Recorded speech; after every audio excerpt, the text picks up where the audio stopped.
Pediatric Excellence Emergency Center, officially opened by yourself. Thank you very much. Thank you so much.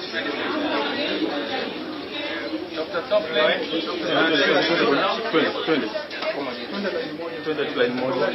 Take us your questions.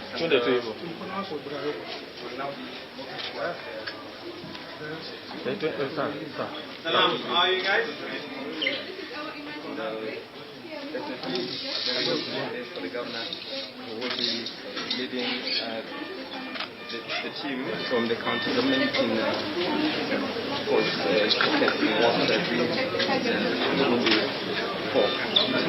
we are also privileged to have hi, how are you? And the governor will be speaking to us in just a moment. Thank you to all of you.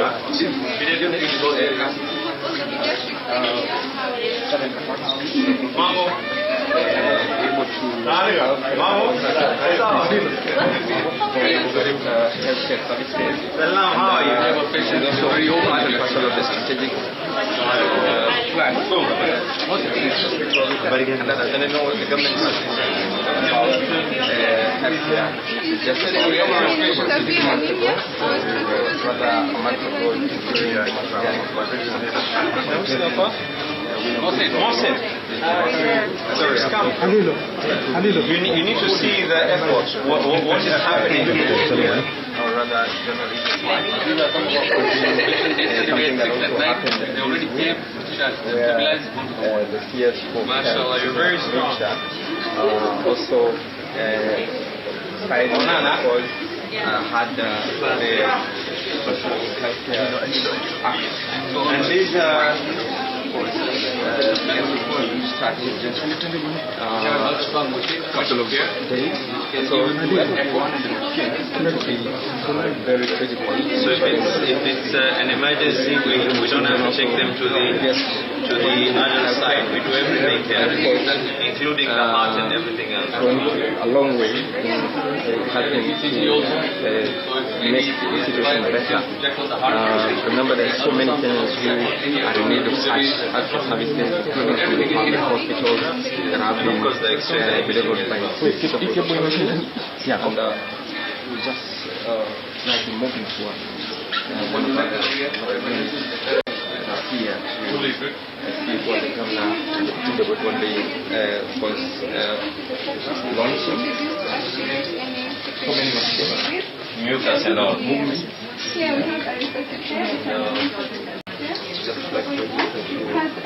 What's the thing here? Be reviewing patients from time to time, it monitors all the time. And then we have an incubator for the low birth weight babies and the premature babies. They're going to have a humidifier? Yes, this is a bubble CPAP. So CPAP stands for continuous positive airway pressure. It helps expand the lungs of premature babies because they're not yet mature enough to oxygenate. Yes. So this is made in Kenya. It's made in Kampala by the Vital company, locally made CPAP. We actually buy it, and our hospital is involved in assisting them to certify it. I believe it's FDA certified. This is worth 90,000 shillings.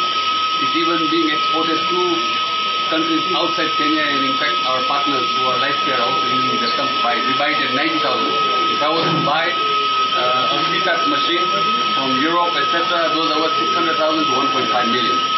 And we have had this, Dr. Nerat, our neonatologist, has used it, found to be very effective. It's a very cost-effective way of treating babies, opening up their lungs. We have an incubator here and we have a research cell over here. So it's a great innovation. Made locally in Kenya. It's actually manufactured locally? Yes. Absolutely. And the factory is in Kampala. And Governor, it's being exported. It's being exported to child life in Pakistan. My God. So it should be. Hi, Mamo. Papa. Without your little nurse, maybe she'll explain. Basically, we have here we control the amount of oxygen coming from the plant. Here, this regulates the amount of pressure into the lungs called feed. And then here we regulate the amount of oxygen, fraction of oxygen per fiber. So that way, we have this tube which goes to the patient. available strong. So with this, once we have this one here and this other one here.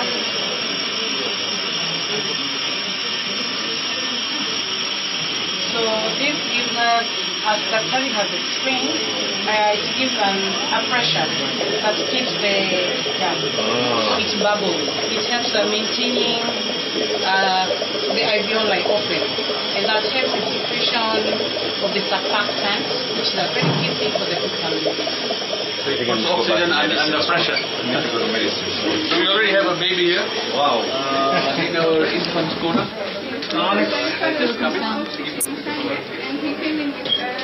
This is from the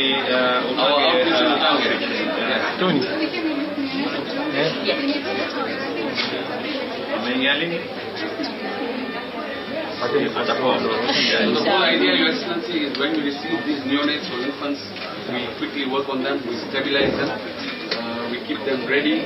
Once they're stabilized, now we transfer to our neonatal unit or to our pediatric unit. And of course, once they're okay, they can be able to be discharged. And this is the place where, the team is fully focused on bringing them up. The first half an hour that you have with the patient is the most vital.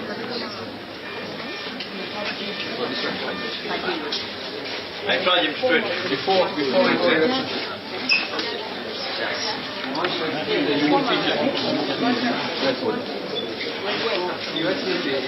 We know this is the first unit of its kind in any county hospital, and the uniqueness of this is where it involves telemedicine. We are partnering with Dr. Asan. So as you can see, the huge camera over there. This camera partners with telemedicine with Pakistan. There is child life. Maybe Dr. Asan can tell us how we are going to partner with him. Very simply, if you want to do a scheme like this, I'm getting the camera in Islamabad right now. It's going back. I can see the picture of the child. I can see the breathing and respiration. And I can see some compared to the split of views of life. Another child can take them and I would like to see the newborn. So I can So we will be partnering with them. Consulting our team, the same we did in JICA. So we partner with Child Life. Maybe Dr. Asan can tell us what Child Life is. Child Life is doing this thing in 200 hospitals in Pakistan. What we believe is, if you are giving a second opinion here, you can have an improvement in diagnosis and treatment in 50% of the cases, because you will always be short of well-trained medical people, and they will not be available 24/7. At times there will be junior doctors. So the quality goes up, and when you are talking about 46 health centers where referrals should not be coming here, so if this set up there, a child may get treatment at that place rather than being referred here, and the parents have to spend money on transport and other things. So this is the marriage of telemedicine, telecom, and medicine, children especially. Anytime we are going to partner with them, they can have a consult anytime, and even if it's even vice versa, we also have highly trained staff here, so they can also consult with us. After we need patients to stay for a while. So this is now where they sleep. The observation, yes. The observation. For the next 6 hours. So we already have patients here. Mambo. Yeah. It is for itself.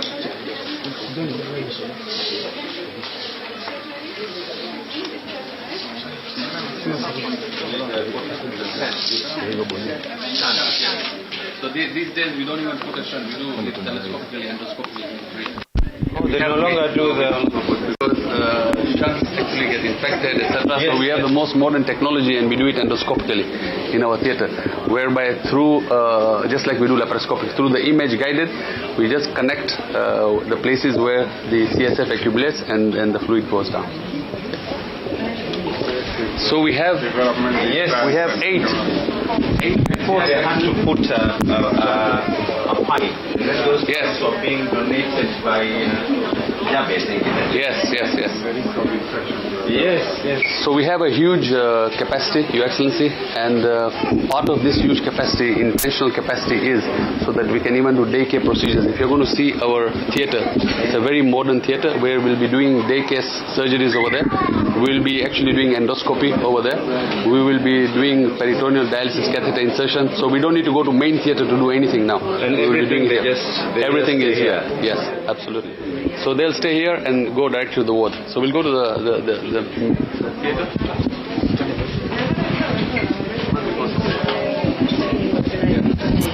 Well, definitely a lot of things to learn from this accident and emergency unit. Nimetoa live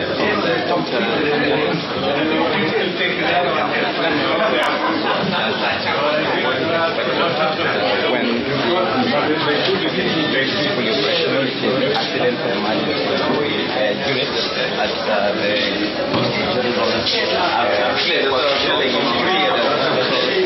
that he turned to begin the process of providing that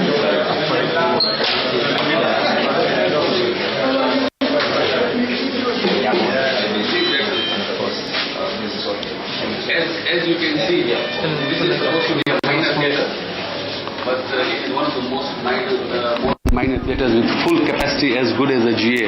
The reason is, as I told you, we want to do daycare surgical cases over here. It has an excellent quality of a table. It's fully electric. We have a high-end anesthesia machine. We have a monitor. We have my anesthesia team led by Sammy, who are going to be available 24/7 whenever we have a case. So and as far as infection control is concerned, we have an epoxy floor. It can easily be cleaned, and it's going to prevent infection totally. No cross-contamination or anything of its kind. Asking them to consider changing all the hospitals to put this. Yes. This is very good.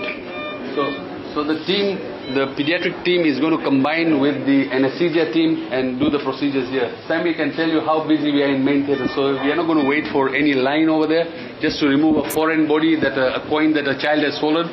We're just going to put the patient here and immediately do it. You don't need to go to main theatre. If you want to do endoscopy, we're going to do it here within 20 minutes. Sammy is going to tell us about the machine, how we are going to use this particular anesthesia machine. These are very advanced anesthetic machine. Just a minute. Very, yeah. This is a very good idea. Thank you for having this machine here. It will be very helpful to reduce the workload of the patient. Thank you very much. Thank you.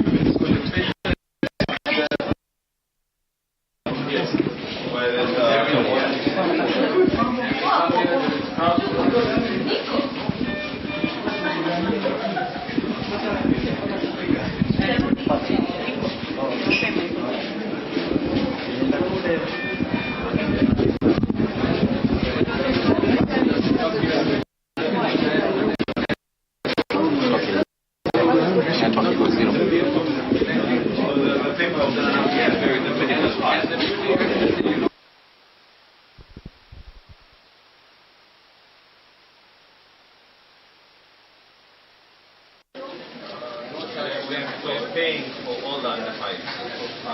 Amazing. Well, we've none in entire. The governor pays for them. No charge, not a single point. There is a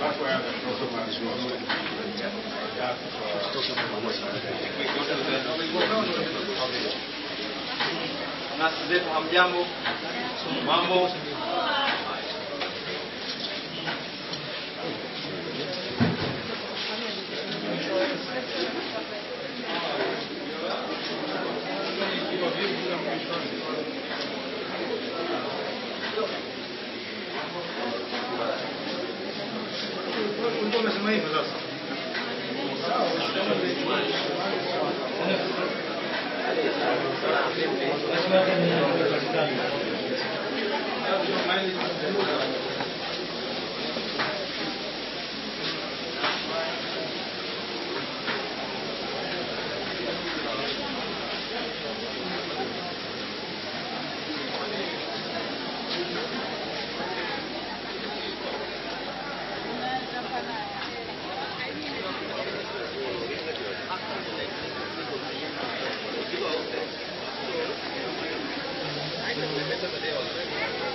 Watoto wetu hawatakuwa wanachanganywa na watu wengine.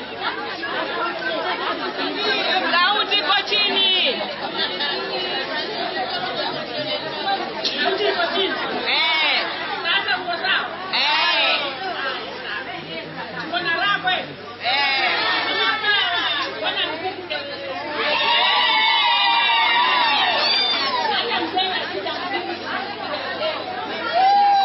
Wanawake wako wapi wafurahie watoto wao watapata matibabu?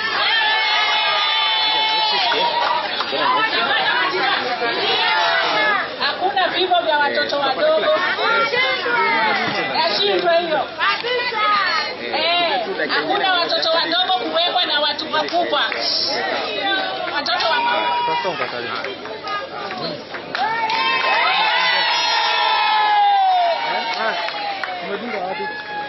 Hii ni gani?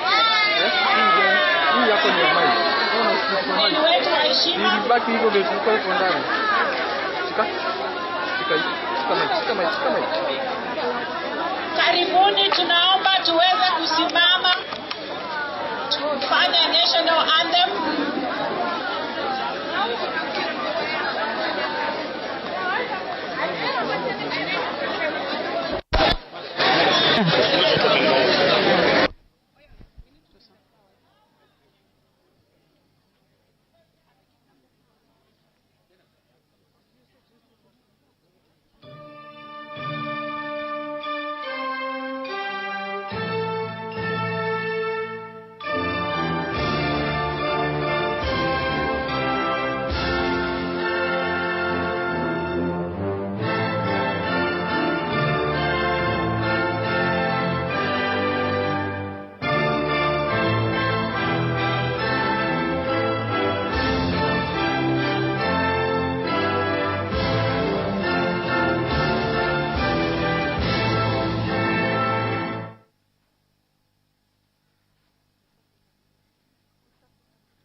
Tunaomba Bishop Wafula aweze kutuongoza kwa maombi.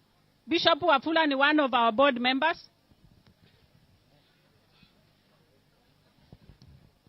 Tuombe.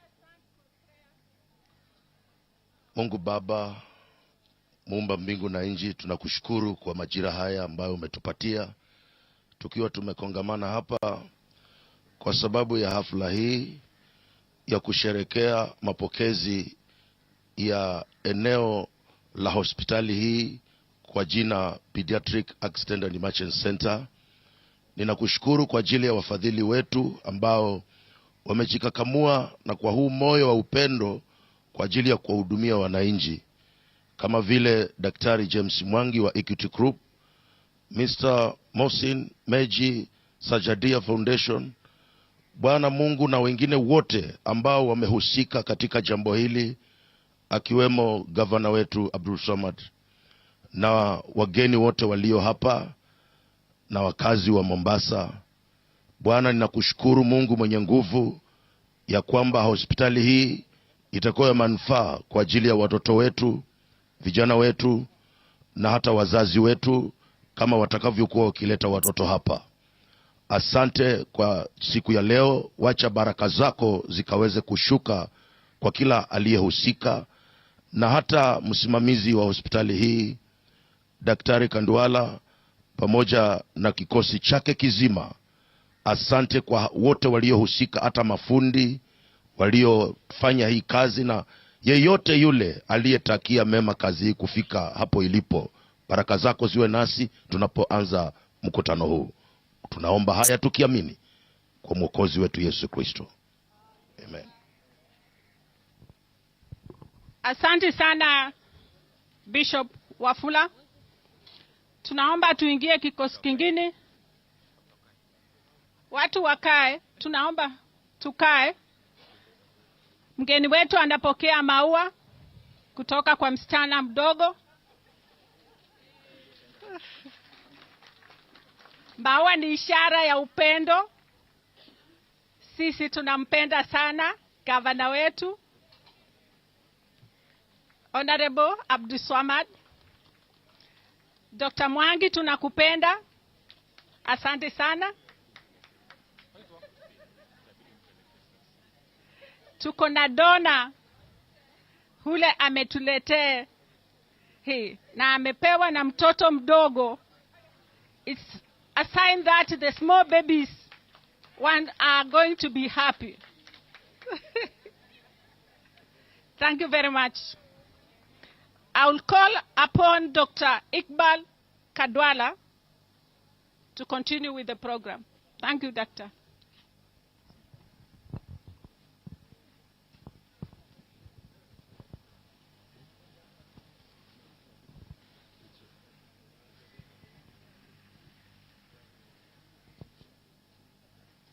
Our chief guest, Your Excellency, the Governor of Mombasa, Honorable Abdul Samad Sharif Nasir, the Chairman of Sajidia Foundation, Mr. Mosin Megji, and his family, the CEO of Equity Foundation Group, Dr. James Mwangi, County Secretary, CEC for Health, Dr. Soba, my Chairperson of the Board, Amina Said, the Chairman of County Assembly of Mombasa Health Committee, Honorable Ogutu Waziris, Chief Officers in attendance, colleagues, distinguished guests, all protocols observed, Assalamu alaikum and good morning. We are gracious and thankful to God that He has given us this warm sunshine in the middle of plentiful of rain. Please allow me to take this opportunity to welcome you all to this milestone event of the opening of Yusuf and Fatma Megji Pediatric Accident and Emergency Center at the Coast General Teaching and Referral Hospital, Mombasa. This state-of-the-art 14-bed dedicated pediatric emergency unit is the first of its kind in any county hospital and the biggest and most modern of any facility of its kind nationally, both private and government. Your Excellency, this has been a dream come true for many of us, and although it has taken years for the dream to materialize, it has finally been achieved here in Mombasa County, thanks to the very kind and generous donation from Mr. Mosin Merali and his family in collaboration with Dr. Mwangi, the CEO of Equity Foundation Group and Mombasa County. Never again in this facility, Your Excellency, will a small, innocent children be mixed with serious adult patients having grievous injuries in a mixed casualty, exposing the children further to mental trauma on top of their own condition.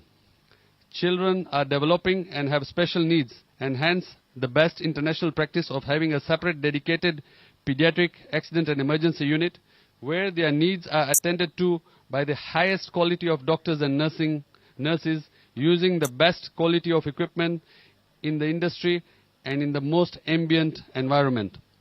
We have gone further in this unit by establishing a telemedicine collaboration project with Child Life Foundation in Pakistan, courtesy of Dr. Ahsan Rabbani and his team. And as you can see, Your Excellency, when we went around, I'm sure this particular center is going to provide a service which is unmatched by any hospital in the whole country. With those few remarks, I would like to assure our donors, Mr. Mohsin Megji, Dr. Mwangi, that we are going to maintain this to the highest standards for a long time to come, giving the best quality of care, and also to entice you into developing our adult accident and emergency unit. Asanteni sana, and thank you.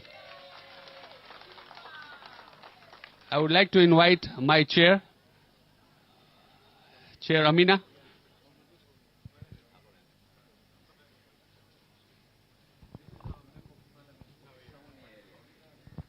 Assalamu alaikum, everybody. Good morning. I wish to acknowledge his...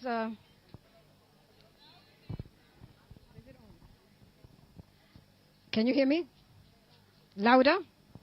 Okay, thank you. I wish to welcome His Excellency, the Governor of Mombasa, Abdul Samad Sharif Nasir.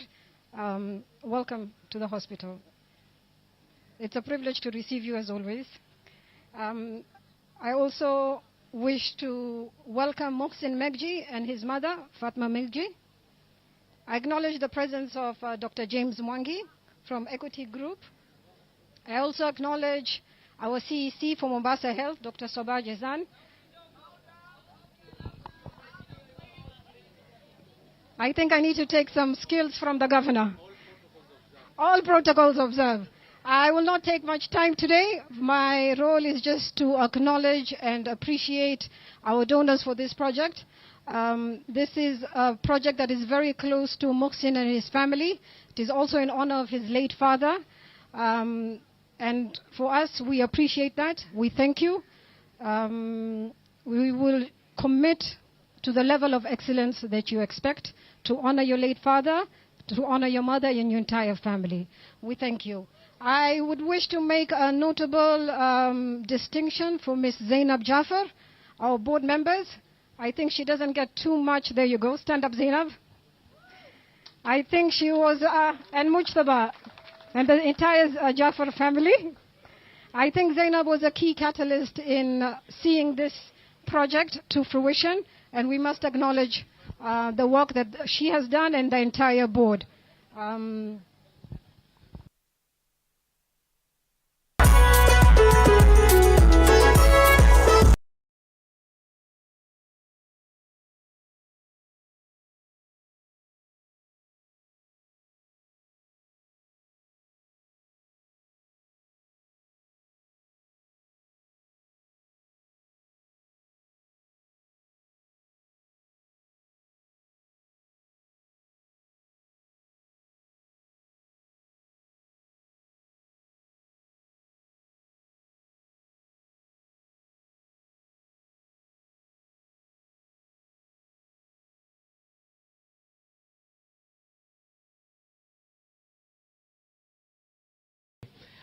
So I hope you're patient with me, please.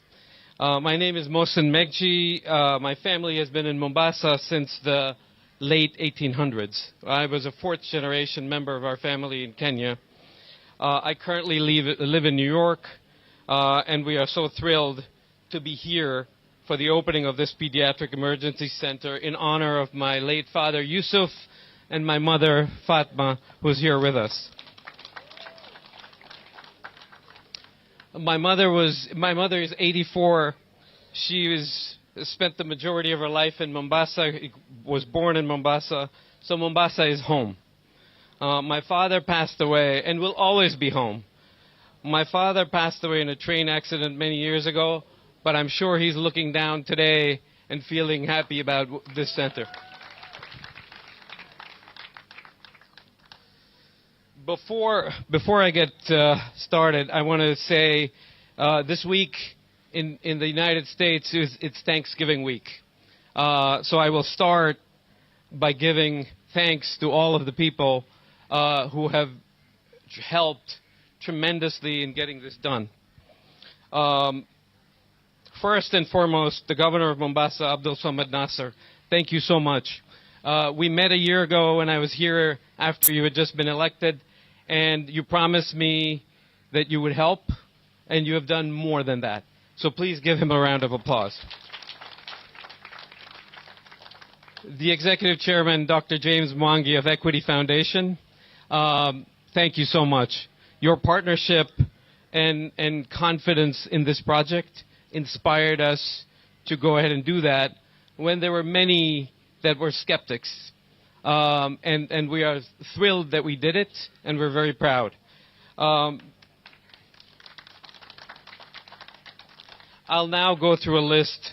Obviously, Dr. Iqbal Khandwala, the CEO of Coast General, and his entire team, Dr. Bakari, who's the pediatric cardiac specialist, and the entire team have really inspired us. The architect, Imran Suleiman and his team, the project management team, Synergetic, the main contractor, David, Director Buire and his team from Public Works, Mombasa County, contractor Govind for the garden works, Bella, landscaper for the plantings. Forgive me if I've missed anybody, but last and nowhere near the least, I have to thank my cousin, who's really my sister, Zainab Jaffer, and her husband, Muttaba Jaffer. Can the two of you please stand up?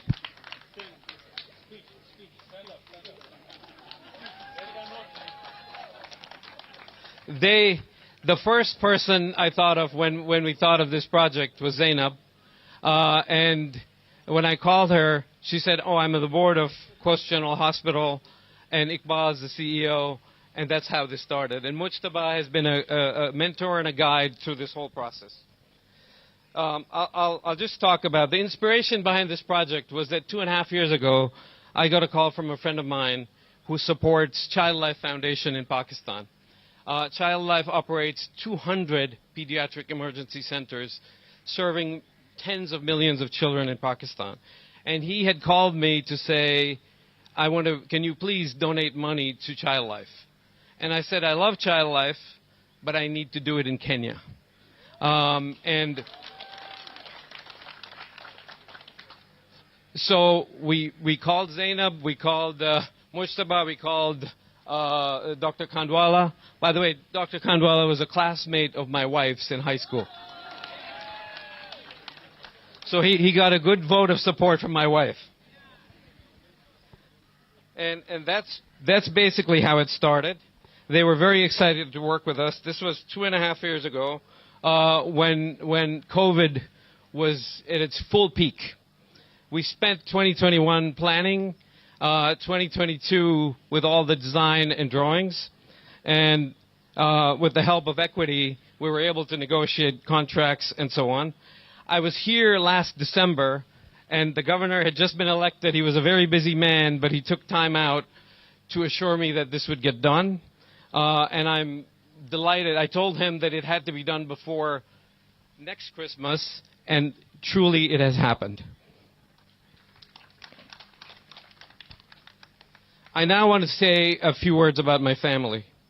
My mother, Fatma Megji, has been the most important mentor, the bedrock and moral compass of my life. My greatest wish was, when we started this, was to do this so that she could be here in person and for the opening. And thank you to the governor, to Dr. Khandwala, to Zainab and James for making that happen. Also joining me today are my brother Abbas. Please stand up, Abbas. And my sister Anar, who's a self-appointed photographer. And my nephew Rais, I don't know where he is.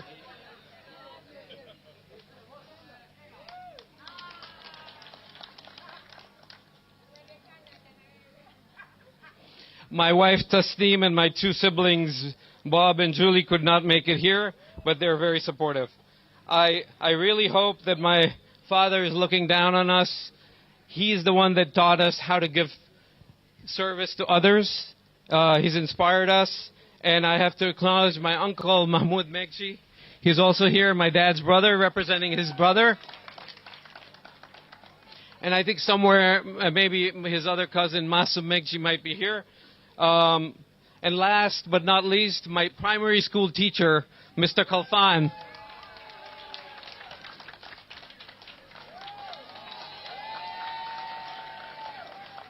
For all of you and all of my Mombasa friends that have shown up here, thank you very much. And my challenge to Khandwala and his team is to make this so successful that we have to do more. Thank you.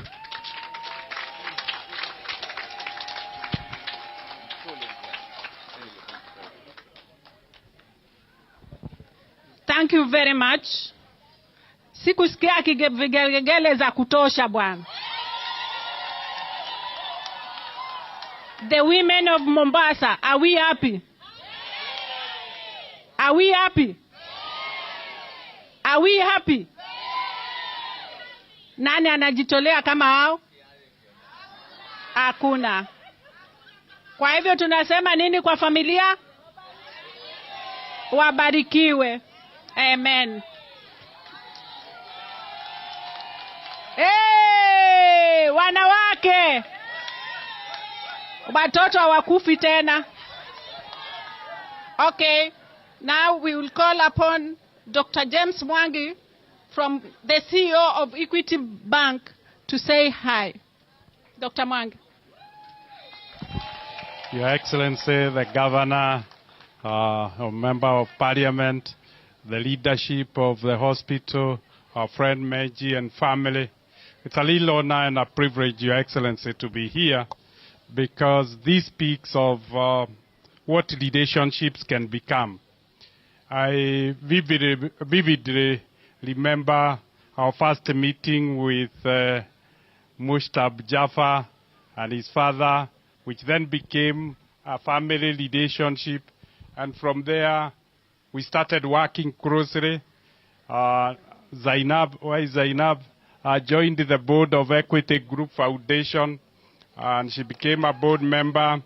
And then eventually, we became close with Momenji, and he became the chairman of Equity Group Foundation International in New York. And it's from that relationship he saw the possibility of giving back, and particularly because he was very keen about Wings to Fly.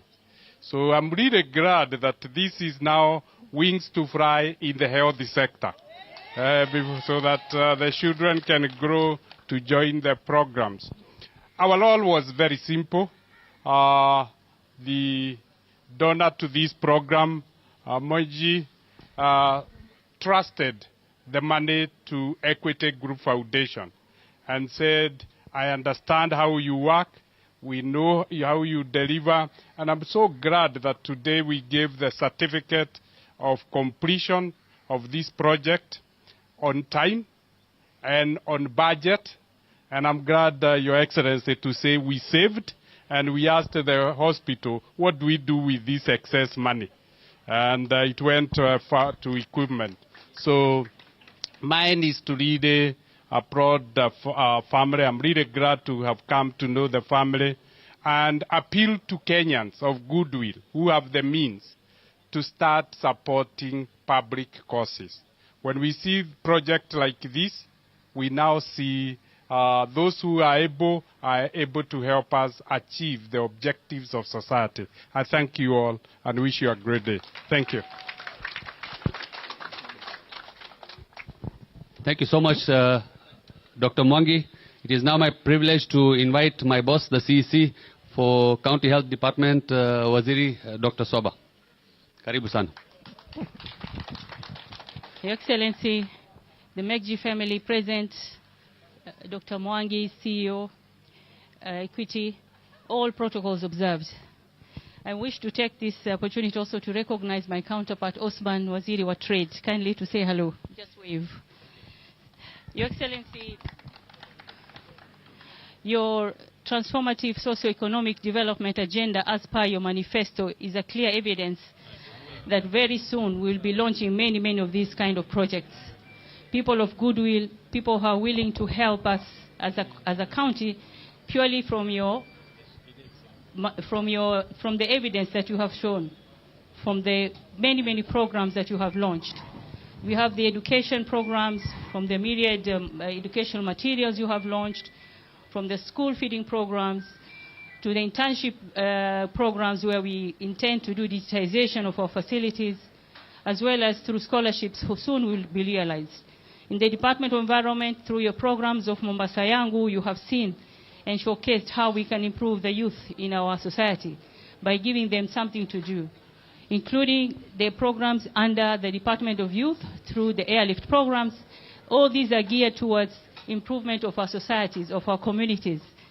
Lastly but not least, in the Department of Health, your own agenda on improving the social well-being of our people, demonstrated through your pronouncement of under 5 free waiver in terms of accessing health care, is a clear indication of how your programs are geared towards having an impact on our citizens.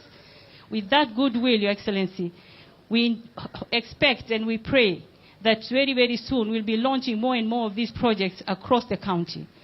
Under the announcement or pronouncement or directive, if I may call it, of the under 5 fee waiver, we have seen a dramatic increase of over 30,000 under 5s accessing health services in all our 47 facilities.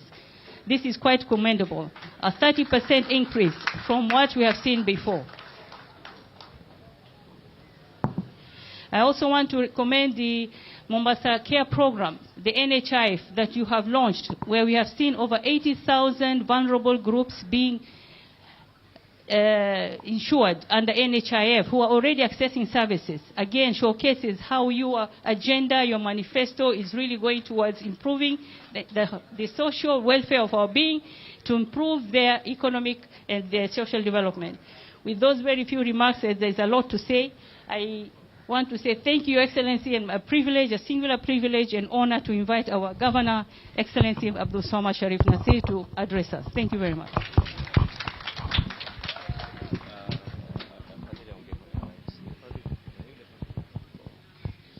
Aya. Assalamu alaikum wa rahmatullahi wa barakatuh. Hamjambo. Bwana asifiwe. Basi mimi nitakuwa mchache wa mazungumzo. Nichukue nafasi hii kwanza kuwapongeza na kuwashukuru wafadhili waliojenga mjengo huu. Tawashukuru sana, yale mumefanya si tu kwamba mwasaidia hapa, lakini jaza yenu kwa Mwenyezi Mungu. Thank you very much.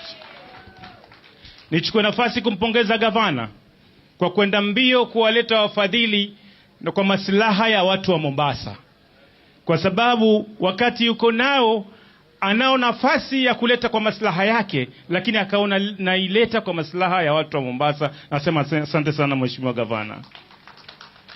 Basi jengo hili lishajengwa, kikubwa ni huduma itakayokuwa pale ndani. Watoto wameondolewa katika sehemu ya watu wazima, kwa sababu mtoto anakuja anakuta mwingine amekanyagwa na gari, inakuwa inamzidisha matatizo zaidi ya yale ambayo amekuja nayo. Sasa wametengwa hapa. Kikubwa tunaomba madaktari, huduma ndio muhimu, kwa sababu mapokezi peke yake ya mgonjwa tayari ni tiba. Lakini akiwa amekuja, wewe sister umefura, wamsukuma huku, hakuna kitu kitafanyika. Lazima muwe na mapenzi na wagonjwa. Na halafu tena wale wagonjwa wanapoingizwa wodi, na waomba madaktari fanyeni bidii kuwapa huduma, kwa sababu kila anapokaa bili inapanda, wanashindwa pale sababu kutoka. Na kitu kimoja nawaeleza madaktari, twawapenda sana, mwatoa huduma nzuri, mwajaribu kadiri ya uwezo ulioko, lakini mujue makosa munaoyafanya nyinyi hapa ndani, lawama lenda kwa gavana. Hiyo lazima muelewe. Yale makosa munaoyafanya ndani, lawama lote haliji kwenu, lenda moja kwa moja kwa huyu bwana mkubwa. Sasa kama twamhitaji zaidi, lazima tumsaidie. Basi wacha nisiende na zaidi ya hapa, na watakia kula laheri. Asanteni sana. Wacha nichukue nafasi nimkaribishe Deputy Speaker. Naye zungumze kwa niaba ya hawa ndio wajumbe wa governor bwana. Asante sana. Gavana wetu Abdulswamad Sharif Nasir, mbunge wa Kisauni Bwana Rashid Bezimba, wageni wote waalikwa, asalamu alaikum. God is good all the time. Mimi kwa majina naitwa Mheshimiwa Fadhili Makarani, naibu wa spika wa bunge la Mombasa. Nimeandamana na aliyekuwa mwenyekiti wa afya ndugu yangu Kibwana, simama usalimie. Na kuna waheshimiwa wengine pia wako njiani wanakuja. Mimi sitakuwa mwingi wa maneno, ila nashukuru na nafurahi kwa familia ya baba yetu Yusuf na mama yetu Fatma kwa kufikiria. Asante sana. Ningependa makofi kwa wazazi wetu hao. Wallahi wamefikiria jambo moja zuri, na gavana alilipokea vizuri, ama sivyo? Dr. Handwala, kusema kweli, you have raised the bar. Sijui yule atakayekuja nyuma yako itabidi afanye nini, lakini itabidi asonge zaidi, maana tumepata gavana mfanyakazi, ama sivyo? Na hapa Handwala naye mchapa kazi, si ndio? So gavana, mbunge amesema hapa, tunaelewa. Waziri wa afya tutaka muangalie. Kwa kusema ukweli, tuna uchache wa madaktari na manasi, ama sivyo? Na hawa watu wetu wapo, si nyinyi mnataka pia, si ndio? Sasa gavana, tunaomba kupitia ofisi yako, Mheshimiwa Bezimba amesema hapa, sasa ni jukumu lako uangalie hawa watu wetu, ili watoto wetu wakija hapa wasipate tabu, ama sivyo? Haya, mkono wa kuonyesha kuwa tumefurahi mradi ulioletwa na mama yetu na baba yetu Yusuf na Fatma. Asanteni sana. Narudisha usukani kwa Dr. Handwala.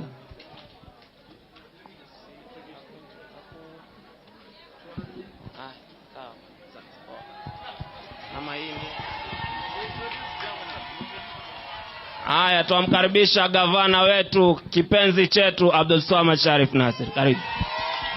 Hamjambo. Asanteni sana. Asanteni. Salamu alaikum. Mungu yu mwema. Ndugu Bezimba alikuwa ananiuliza hii mikrofoni haifanyi, nikasema wale wote wenye kuzungumza si wanasiasa. Sasa wanaongea kwa sauti ndogo ndogo.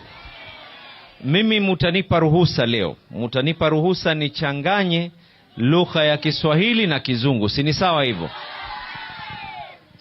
Asiyeweza kumshukuru binadamu na Mwenyezi Mungu pia atakuwa si kumshukuru. Hawezi kumshukuru. First and foremost, I want to appreciate and I want to express not only on my own personal behalf, but on behalf of the people of Mombasa, on behalf of the neighboring counties who coincidentally contribute to about almost 60% plus of those who use this facility. I want to extend my appreciation to the family of Mohsin, the whole entire family, but more so to Mama. You have truly raised an inspiration to many. And I can assure you, this is a dream that many mothers hope, and I hope that whoever is listening to me, this is the kind of love that we need to be able to see. A love that is going to be there, everlasting, and when you are able to pass on something for future generations, for purposes of nothing else, when you give out to someone who has no capacity to be able to give back to you, that is what the definition of true love is. And you have truly been able to give us your son who has been able to do this. Mohsen and Mama, I want to say a big thank you. Yesterday, I met Mama. I want to say that we had dinner yesterday. I was unable to stay because of the floods and everything. My apologies, I was unable to stay for that dinner.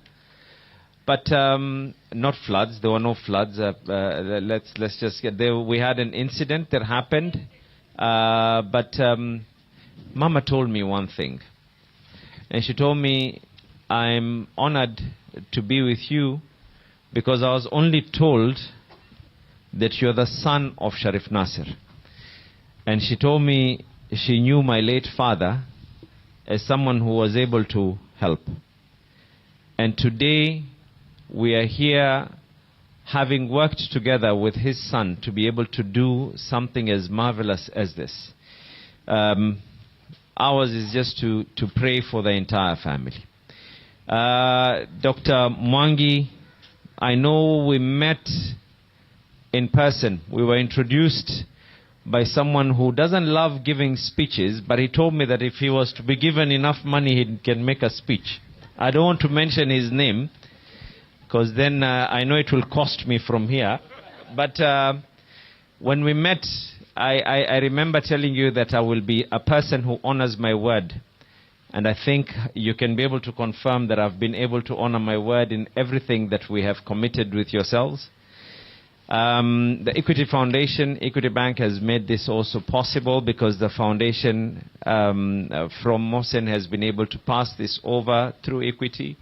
So this is a partnership that has been three-way with the county government of Mombasa through Coast General Hospital. Now, this is going to be a pediatric emergency and accident unit. Allow me now to be able to speak in Swahili so that my people can be able to understand me. Hii ita kizungu kingi ya? Samahani. Mwafahamu kidogo ama sana? Mamangu hapa moja asema yafahamu kidogo. Sasa mimi naomba nizungumze kwa Kiswahili ili kila mmoja aweze kunielewa. Hii itakuwa ni sehemu ya hospitali ambayo watoto wadogo walioletwa katika hospitali kupitia mambo ya emergency na mambo ya accident wasiweze kuchangamana na watu ambao kwamba ni watu wazima. Hatutaki mtoto akiingia hapa ile sehemu ile nyingine. Hata sasa hivi tunazungumza na wafadhili wetu hawa. Tunazungumza nao pia na upande ule waweze kutusaidia. Lakini hatuwezi kuona mtoto mdogo analetwa hapa, amemeza mwiba, huku anaenda pale, anaangalia mtu anatoka madamu mtu mzima. Tuamtesa ule mtoto akili zaidi. Sasa hii ni tunu kubwa.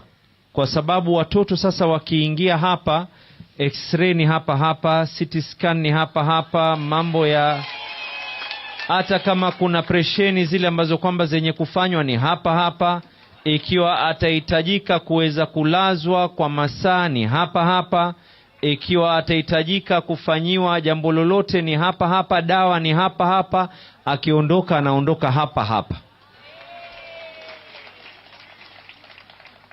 Na tukimaliza hapa tutakwenda kule kwengine pia kuweza kurekebisha. Waswahili wanasema Roma haikujengwa kwa siku moja, lakini msemo wa Abdulswamad Sharif Nasir ni kwa Roma mwisho ilijengwa. Na sisi haya yote tunaoyafanya hatuwezi kubadilisha kila kitu kwa siku moja, lakini tutabadilisha. Lile ambalo kwamba tuliweza kulifanya, nilitoa amri ya kwa mtoto yoyote ambaye ni mwana wa Mombasa, niregeleeni tena na regelea tena, kwa sababu lazima niseme wazi, sina uwezo kama gavana kuweza kutibu watoto wa Kenya nzima, lakini jukumu langu lile ambalo nikiamka asubuhi na hisi yale ambayo yako juu ya mabega yangu ni watu wa Mombasa. Na nimetoa amri, watoto chini ya miaka 5 yoyote ambaye mzazi wake ni mwana Mombasa, hamna yoyote anayefaa kulipa katika hospitali za kaunti ya Mombasa. Na hatusemi ya kwa hili ni jukumu lile tunalipeleka kwa hospitali, kwa sababu Coast General na hata hizi facility nyingine nimeambia ya kwa kila mtoto wanayemtibu, sisi kama serikali ya county, ile pesa yenu mnaolipa parking na mengine, ile fedha tutairegesha katika ile hospitali, ili hospitali zisikose dawa na mambo mengine. Hapa katika hii hospitali hii tumeona idadi imeweza kuongezeka, na hospitali zile nyingine zote, na waziri anatuambia ya kwa tangu nitoe amri ile hadi leo tumeona ya kwa takriban watoto 30,000. Lakini zaidi ni kwa idadi ya watoto waloweza kupata matibabu, tukilinganisha na miezi ile ya miaka iliyopita, ni idadi ya 30% imeongezeka. Inamaanisha ya kwa watu wako radhi, mtoto ni mgonjwa, akae naye ndani ya nyumba, ikizidi sana ampatie ubani na mwarobaini, lakini watoto hawapelekwi hospitali. Hii inaonesha wazi ya kuwa 30% ya watu wameregea na kupeleka watoto wao katika hospitali. Pia vile vile tumeweza kuleta NHIF cover. Na tena mimi tulipofanya NHIF nilizunguka wodi zote, tena nilizunguka na nyinyi. Baadhi ya community health promoters nilizunguka na nyinyi wodi zote 30. Na nikawaambia ya kwa hakuna ambaye ni mwana Mombasa serikali yake haitomlipia. Nataka kutoa tangazo, na tena nimeona mkubwa wa NHIF wa region yuko hapa. I don't know if he's around. I saw him around, the regional manager for NHIF. Hata yeye ni shahidi, tumelipa kile kipengele cha kwanza. Hivi tunavyoongea tayari kipengele cha pili kiko kwa process ya kuweza kulipa, kwa hivyo hatuna deni. Tumelipa. Pia vile vile tumelipa supplier wa madawa, hatuna deni na supplier wa madawa, and I'm informed ya kuwa kuna dawa za milioni 50 mimi mwenyewe nilizi flag off kuhakikisha facilities zetu zote zina dawa ya kutosha. Sasa mimi nataka kuzungumza yale ndugu yangu Bezimba alozungumza. Na hii kwanza nataka kuambia management ya hospitali, you have my support. And I think you know that you have my support. And I think the Department of Health knows that you have my support. Nimetoa amri baada ya kuzungumza. Kwanza, tayari tuko katika hali ya kuajiri madaktari na manasi zaidi wa hospitali hii. That is being done. Sitaki kuambiwa sababu ni kwa nini watu wangu hawakupatiwa, ni kwa sababu hakuna ati sijui madaktari hawatoshi. Hiyo itakuwa si sababu, kwa sababu hivi tunavyoongea County Public Service Board tayari is in the process of hiring, kuajiri watu ambao watawasaidia. Lakini I think what is most important, ile ambalo kwamba ndugu Bezimba anazungumza, we need to have a bit of human ethics. I think and I'm not saying that it is all doctors who are lacking this. Tatizo tuko nalo, we live in a world of social media. Tena mimi naambia hao wenye kupenda kututusi katika mitandao, pia njooni mupige video hapa, mutusifu kidogo pia katika mitandao. Lakini sasa unajua daktari mmoja akifanya jambo lolote inakuwa sasa ni hospitali nzima ndio mbaya. Nurse mmoja akifanya jambo inakuwa ni hospitali nzima. Now I am coming up with one program. And this is a program that will be having access to me as the CEO of Mombasa County. Now, hii program will be a feedback mechanism from the patients, not just at Coast General, but from all our facilities. We are going to kutakuwa na feedback mechanism ambayo itakuja direct to the office of the governor, with no intention of hurting anyone, but for seeing where we can improve. Because ultimately, these are our clients. Ultimately, the people of Mombasa are the ones who have put us where we are. We are answerable to them. We have to be able to ensure that they get services, not necessarily, and I'm repeating my words, it is not an issue of just services, but they need to be able to get quality services. There is a difference. And this feedback mechanism will be done in a manner that will not be to discriminate any doctor, any nurse, or anyone. But my intention is to have a feedback mechanism that will be able to allow me improve services for the people of Mombasa. Kwa hivyo mtu akija hapa atakuwa na njia kwa upande wa elektroniki, kutakuwa na njia fulani na fulani, and we are going to outsource this so that isisemekane ya kuwa ndani ya county kuna mtu ambaye kwamba alifanya filfinyange, daktari fulani akaonewa, madaktari fulani alipendelewa. I think that is most important that we need to be able to do. Secondly, na hii pia ni katika hali ya kuongeza hali ya services, tutaenda kidijitali. We're going to turn our health facilities to be totally digital. That means from the time the patient walks in, we will be able to know that we have a patient who has been able to walk in. From the time they're going to be able to get services, I need to know at the triage place how long that patient lasted between getting into the hospital to the triage, from triage to seeing a doctor, from seeing a doctor to getting services, from getting those services, how long it took for us to be able to get laboratory tests being done. That is going to be able to curb all these problems out. We will go digital.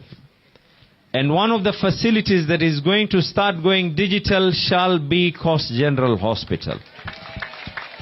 From here we will go to the other facilities. And I want a call card. And I'm hoping that this will be able to be done by December. I've given the task to the CC to do this by December. When someone comes in, they get in a ticket, that ticket immediately gets reflected. I, as the governor, the CEO of the hospital, the CC, can be able to now monitor and see, not only are we going to be able to know automatically what are the disease patterns that people are having and everything else, but more important, how efficient are our services to the people of Mombasa. And with those very many words, yes, I want to also reconfirm the first 3 months of this facility. There's also financial aid that has been able to come from Mohsen of $75,000, and I have given a commitment. That thereafter the county government of Mombasa will supplement and complement financially the hospital, and I've given them also a timeline that I'll be able to do this. I'm giving a challenge to the CC and the board as well. One of the biggest assets that we have is our workforce. One of the biggest assets that we have is the facility that we have. One of our biggest assets that we have is the land here. And one of the things that we now need to do, I will be able to support a Robin Hood policy, because we're now experiencing a problem where the super rich are now competing with the poor people because of the space in this hospital. Hata nyinyi mnajua, sio? Kwa sababu hii ICU yetu, facilities zetu zilioko hapa, sasa inakuwa ni tatizo kwa sababu matajiri na maskini wanashindana na nafasi ile ile. Na nimeambia hospitali ya kwa ni afadhali tutajenga wodi nyingine ambao kwamba watu waangalie bahari. Wale matajiri tuwalishe kuku na chips ya asubuhi, walipe pesa ya maana ili iweze kusaidia wale watu maskini. Si ni sawa namna hiyo? Hamna dhambi itakuwa imefanywa ama namna gani? Kwa hivyo kwa hayo mengi ningependa kutoa na jengine ambalo halihusiani na afya. Kuanzia hawa walomaliza standard 8, nimepeana amri kwa department ya education. Hawa walomaliza standard 8, kwa mara ya kwanza tutakuwa na scholarship program ya watoto wetu. Naelezea tena, hii si basari. Basari ni yale mambo ya kuja na kujaza fomu. Basari tutatoa kama basari kando. Lakini we will have a governor's scholarship program.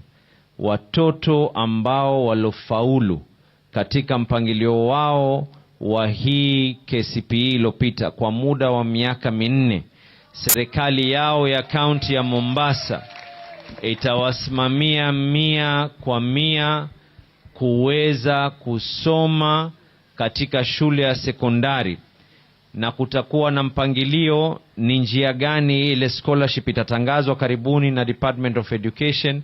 Ile scholarship itakuwa ni vipi, na hii scholarship narejelea tena, I do not have enough money for the whole of Kenya, so I will jealously guard the resources of Mombasa for the people of Mombasa. Hii itakuwa ni ya watu wa Mombasa, na Elimu Fund has been given directions and directives on how we can be able, so that after those 4 years, na hiyo miaka ikiendelea, hawa watoto watakuwa tunawamonitor. Sio unakuja tu kuchukua scholarship wewe mwenyewe, mtoto baada mwaka 1 2 mzazi ameamua hataki mtoto asome, haendi shule, we will stop it. Mambo ni hayo, tutaki mambo ya watoto kuolewa mapema. Mtoto akifika umri aolewe, lakini mambo ya kutoa watoto pia tuweni kidogo na wenye mipangilio.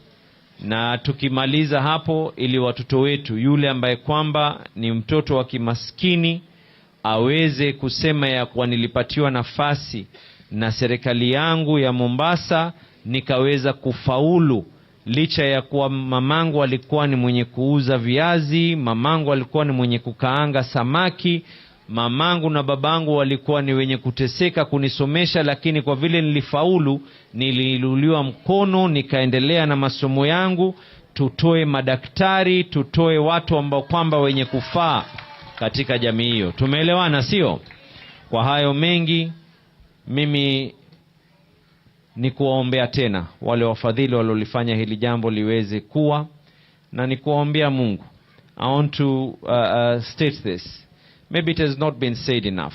I know that there's a lot of criticism that goes out to the employees of the county government of Mombasa. But if you have a number one supporter of the employees of the county government of Mombasa, your number one fan is the governor of Mombasa. I applaud you for all the good work that you're doing. And as much as sometimes it seems that it is diminished by 1 or 2 who do wrong, don't let that brightness inside of you get down. Always strive, and you have the backing of the governor of Mombasa to be able to ensure that you do what needs to be done. Tumeelewana, sio? Kwa hayo mengi, nachukua fursa kuwashukuru wafadhili na kuwashukuru na nyinyi pia mloweza kuja kwa hapa kwa wengi. Na totoa speech.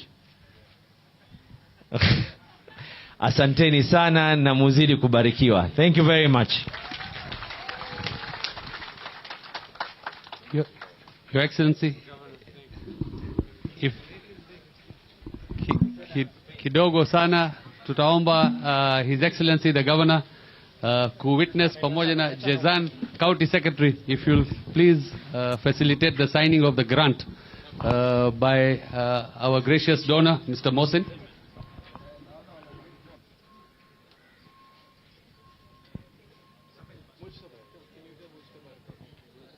Mr. Mojtaba. And Mojtaba, we are not starting without you. Those are instructions. Zainab, Madam Zainab, and my board chair and CC. Please, Jezan. I'm going to, brothers, sisters, I'm going to ask Dr. Jafar Mujtaba to say a few words. Habari zenu. Nashukuru sana. Nimeshukuru gavana yetu. Gavana oe! Gavana tunakupenda sana. Tunataka tukupatie kama kitu kidogo tuende weekend. Tusaidie tushikishe wote tuende nyumbani. Au sio?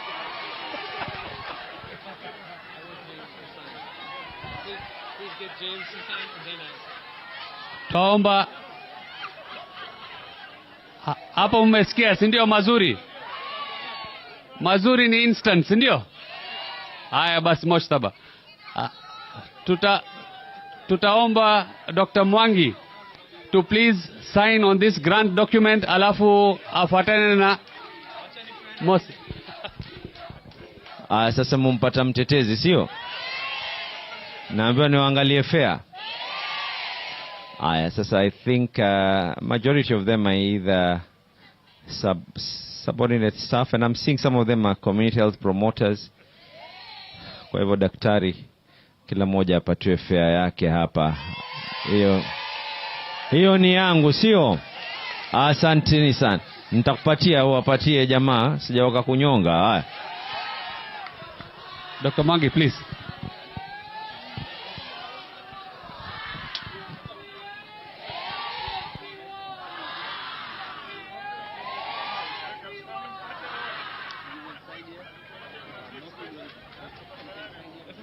You can sign next to mine, please. Okay?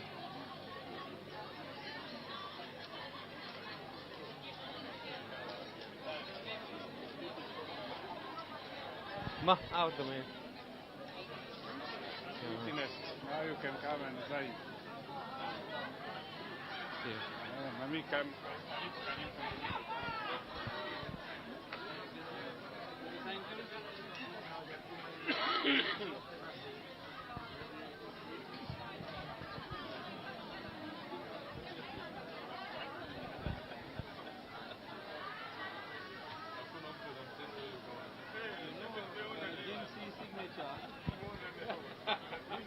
No one can emulate this signature.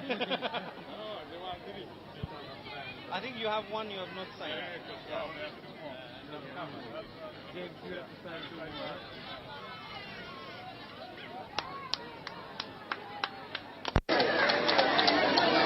Mazee huyu daktari anasoma. Alilo.